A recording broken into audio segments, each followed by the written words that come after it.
Hi everybody, Geffen Records apologized for what their vice president for streaming, Ray Korzeka, did to a BTS army who was asking for a link to where we can buy the CD single and the pre-save and pre-sell link on iTunes of the pre-release song of Jimin's Muse, which is Smeralda Garden Marching Band.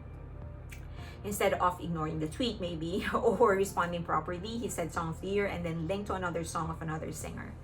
So they said it does not represent their stance and does not represent the stance of the person actually tweeted. Whatever. As a decent human being, somebody apologized, I guess you accept. But what would have mattered, what matters more, is if they actually put this promotion in order, which they haven't done yet. So for Who, which is the CD, which is the carrier single of Muse, we still do not have the UK version of the album Muse, which is not supposed to include the random photo card, and we don't have the iTunes pre-sell link. Now, I know a lot of people are going to say, why is ARMY chart obsessed, and we're going to be accused of manipulating the charts? Okay, number one, I think it's a little hypocritical for some people to call ARMYs chart obsessed and chart manipulators, given that the same strategies that ARMYs actually have been using for BTS is being used by other fans for other groups, and that's fine. I mean, sure, go ahead. I mean, if it's going to help achieve things for other artists, why not? But I wish that instead of bashing ARMYs, that other people would rally behind the strategy, or at the very least not say anything, knowing that if this actually works, then it's another strategy that they can use for their favorite artist. That's one. Second is that we're not manipulating the chart because the rules have already been put in place. Billboard has already made sure that every transaction will be unique. So they will only be counting sales, one per address, one per email address, stuff like that. And so we will be following the rules. The only thing that we're asking for is the bare minimum. Give us the links where we can actually get the CD single, the pre-save and pre-sell links on iTunes, and the UK version. And we're still not getting that. Now, why is ARMY doing it? Because it matters to BTS. RM, the latest one who released his album before Jimin, actually posted on his Instagram thanking ARMYs for listening to his single, for listening to his song when it actually entered the charts. And so it's just a sign that they are happy that their songs are performing well. Jimin also said in Yi Moojin's service when he released Face that he wants to continue getting into Billboard charts because it is a sign that he is transcending the language barrier. Eventually, maybe they're going to evolve. They're not going to care about the charts as much. I know that RM said that eventually he wants to be free of it, free of the concerns with the charts, and I'm sure that he will get there. But while they're still concerned, we want to continue giving it to them. That's the reason. Now, that's for sales. Let's go into streaming. Playlisting is a huge part of streaming, and we know by now that you actually need to pay to get playlisted. There are minor exceptions, but generally you do need to pay. In fact, there are a lot of agencies you can pay so that your song gets offered to more playlisters. You pay them even though they can't guarantee that your song is going to get picked. Now, BTS as a group and the members actually don't get a lot of playlists. Now, if that is the decision of Big Hit or the members themselves, we respect that. But again, we need to take that into consideration. If we're not going to get that, then we need to compensate that another way. That's why sales, that's a very important thing for us. Now, this is not to say that BTS ARMYs aren't streaming. It's just that there are other things to consider. Let's pull back a little bit. PAYOLA gets mentioned a lot. Now, we know that PAYOLA as a concept is for radio. PAYOLA is the practice of labels paying the stations so that they can push or give more spins to a specific song, because Spotify is not a radio station that the concept actually does not apply to them. It's just that I think the word itself is evolving. Language evolves.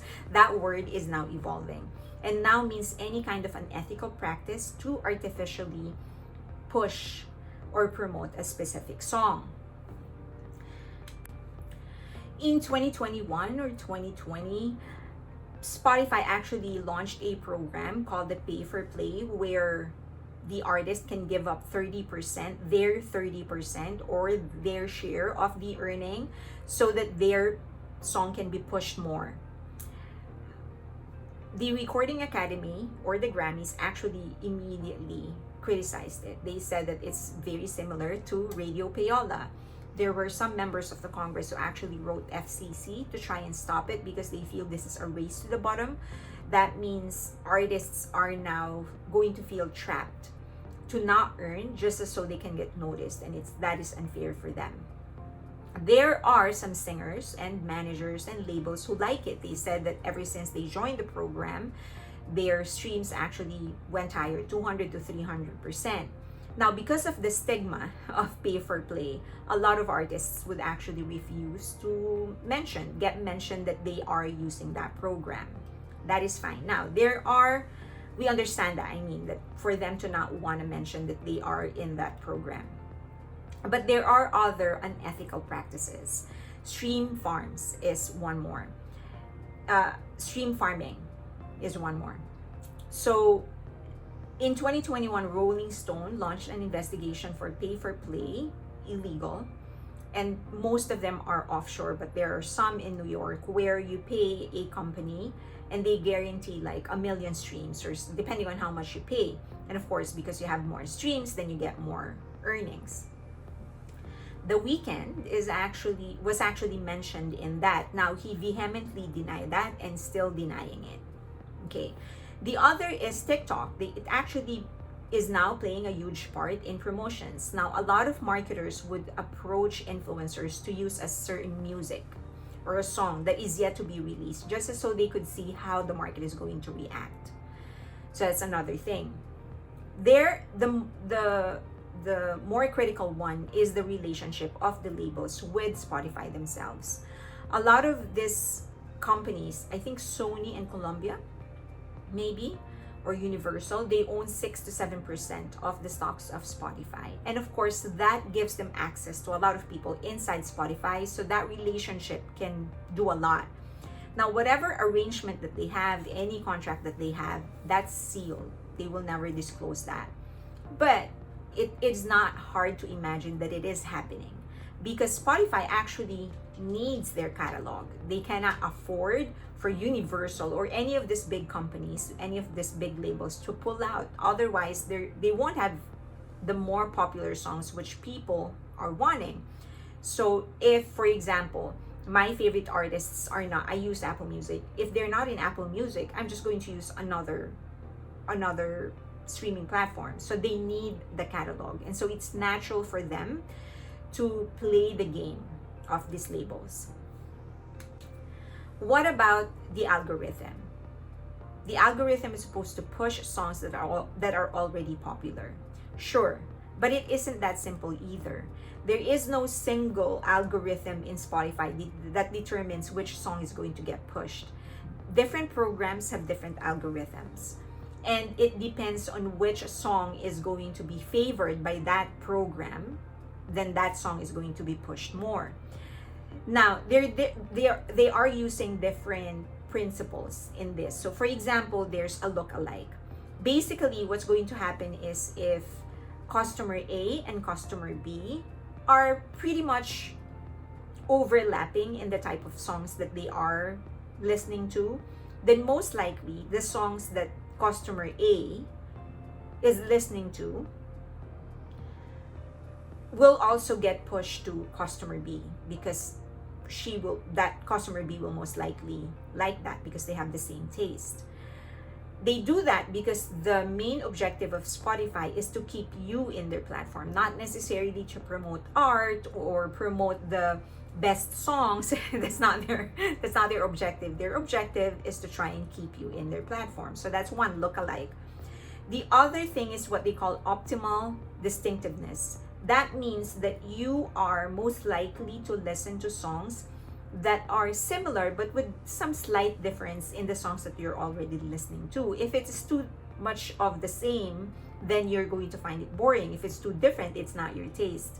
So for example, if you're listening to K-pop, then you're most likely going to like other K-pop. So they will keep on pushing other K-pop songs to you because you're already listening to K-pop. So they call that optimal distinctiveness. They said that in 2009, a study on optimal distinctiveness found that young people, this is interesting, preferred and identified more with music styles at intermediate popularity. Meaning, you like songs or artists that are less popular than the artists that you're listening to. So for example, if you're listening to a K-pop artist called, I don't know, Diana. This is a made-up name. And so you're listening to Diana. You are going to most likely listen to other K-pop artists that are less popular than Diana.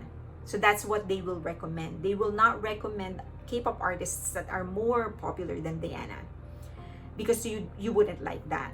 And so they are doing that. So if you're listening to Diana, they know that you like Diana, a K-pop artist, then they're going to look for other K-pop artists that just released or whatever, and they will push that to you. The other thing to consider is just the fan base of the artist. For example, this is not K-pop, but Sabrina Carpenter. She's very popular right now, but she didn't become popular overnight. She actually started really going up the ladder when she opened for, or she guested in Taylor Swift's concert, and then she had like she dated some popular guy or whatever. So all of these things, the PR or the marketing boost that she's getting from all of these avenues, that actually helped in boosting her career and performance in the chart. All that being said, I think it's pretty fair to say that there are things that Big Hit, probably the members, refuse to do. And we respect that. That's fine. If they don't want to pay for playlisting, if they don't want to pay for ads, that is fine. But then they need to help us. Geffen, Universal, whoever is in charge, they need to give us the facilities in order to support BTS, right? If you're not going to pay for playlisting, if you're not going to pay for ad, then at least give us the CDs and the pre-save links so that we can support them. That is all that we're asking for, just the minimum. But so I hope that Geffen, Universal, Hybe, Big Hit, whoever is listening, give us the links.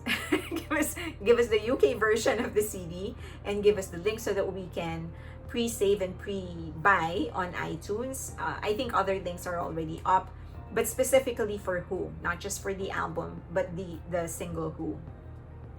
So that being said, I hope that other fans of other fandoms will also realize that if any kind of strategy that armies use that work, the strategies that armies are using that are working, you will be able to use that too for your favorite artist. And so I hope that instead of putting each other down, that we just help each other. I'm a fan of a lot of Asian acts. I think you see that in this YouTube channel, in Twitter. If you're following me on Patreon, you would know that I support a lot of groups, a lot of acts, not just in Korea, but in other Asian countries. And so whatever I'm learning from armies, I'm actually sharing to other fans of other Asian acts. So it would be better if we can all help each other. We know that North America is the biggest music market. The US is the biggest music market. It is going to help a lot of other artists in Asia if they can penetrate the US, North America. So that is it. That is just to address some of the questions that you guys sent, because you were asking about all these controversies and the PAYOLA allegations. Why is ARMY so obsessed and whatever? So I just wanted to address that. All right. I would love to hear your thoughts. Let me know if you have questions, and please follow me on X and on Instagram, also on Patreon. And if you like this video, please give it a like, subscribe, and hit that notification button, and share the video if you can. To all the Americans out there, happy Independence Day, and we will go back to regular programming on Saturday. Thank you. Bye.